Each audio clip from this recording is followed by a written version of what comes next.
গত অভ্যুত্থানের একটা কথা স্মরণ করছি, সবাই পরিচিত।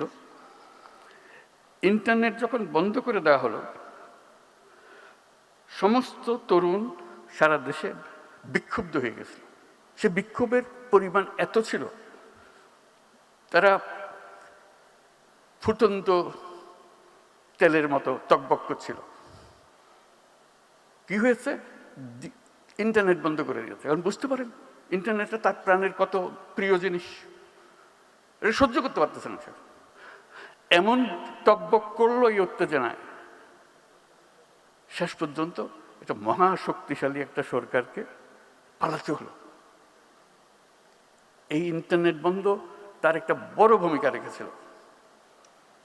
এটা কত তার প্রিয়, তার মা বাবার কাছে হয়তো অত প্রিয় না, তার দাদাদের কাছে বুঝতেই পারে না কেন এটা করছে, কি হলো এটাতে। দেশে 3টা জেলায় যে ইন্টারনেট এখনো পৌঁছবে, সেটার ব্যাপারে আমরা পাত্তাই দিচ্ছি না। তারাও যদি এরকম প্রতিবাদ করত, তোমরা পাবে আমরা পাবো না কেন, কি জবাব দিতাম?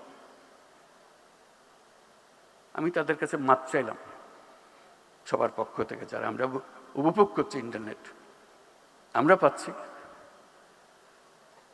এবং 1 দিন 2 দিন বন্ধ হয়ে গেলে আমরা পাগল হয়ে যাচ্ছি। অথচ সেই আমি, তুমি ইন্টারনেট পেলে কি পেলে না এই ব্যাপারে আমি পাত্তাই দিচ্ছি না, আমি সরকার। এই হলো আমাদের নীতি। এই প্রযুক্তি আমাদেরকে পৃথিবীর নাগরিক করেছে। আমি যেটা করি সেটা ইউরোপের কাজে লাগে।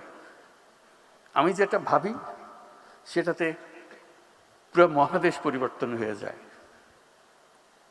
আমি শুধু আমার গ্রামে করলাম, সন্তুষ্ট হয়ে গেল। গ্রামে যেটা করেছি সেটা পৃথিবীর জিনিস। এই প্রযুক্তি আমাকে সেই প্রকাশ করার সুবিধা দিচ্ছে, যোগাযোগের সুবিধা দিচ্ছে, সেটা আমরা কিভাবে নিয়ে যাব, এটাই হলো বিষয়। শিক্ষার সার্টিফিকেট ভুল, জালিয়াত। বুঝে একজন মহিলা, সে আসছে এখানে ডাক্তার হয়ে, তার ভিসা হলো ডাক্তারের ভিসা। আমি দেখে বুঝলাম ডাক্তার হবার তার কোনো ক্ষমতা নাই, তার চেহারায় বলে না ডাক্তারের কিছু আছে। তা আমি জিজ্ঞেস করলাম, আপনি কোন মেডিকেল থেকে পাশ করেছেন? তখন কাগজপত্র গাইতে আর জন্য বের করে দিল মেডিকেল সার্টিফিকেট।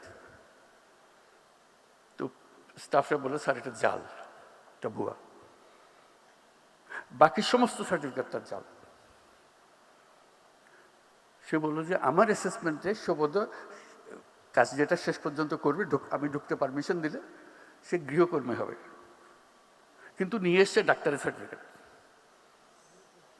কি হবে আমাদের? এই প্রযুক্তির কথা বলছি যে এই প্রযুক্তি সে জালিয়াতির কাজে লাগাবে। যদি না আমরা আগের থেকে আমাদের নিজেদের সংশোধন করি, এই গোড়াগুলো কেটে দিই। হাজারে হাজারে মানুষ, নানা ভুয়া, সবকিছু ভুয়া, পারমিশন ভুয়া, ব্যাংক সার্টিফিকেট ভুয়া, এবং আমরা ইস্যু করছি সেগুলো, এবং জেনুইনলি ইস্যু করছি। যেখান থেকে যাওয়ার কথা সেখান থেকে ইস্যু করছি পয়সা। কাজেই আমাদেরকে প্রযুক্তিতে আসতে হলে ন্যায্য জিনিস নিয়ে আসতে হবে। জালিয়াতির কারখানা, এই দেশ জালিয়াতির কারখানা হবে না, হবে না, হবে না। এটাকে আমরা করতে চাই না।